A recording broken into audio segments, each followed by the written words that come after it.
秋季易引发咳嗽、食疗的潜在性。在咳嗽方面，一些特定的食物和饮品可能有助于缓解咳嗽症状。以下是一些可能对缓解咳嗽有帮助的食疗方法。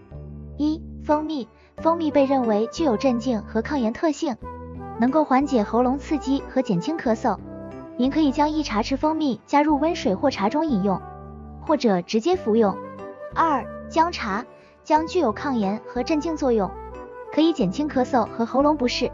您可以制作姜茶，将姜片放入沸水中，再加入蜂蜜和柠檬，饮用时可能有助于缓解咳嗽。3. 柠檬蜂蜜水。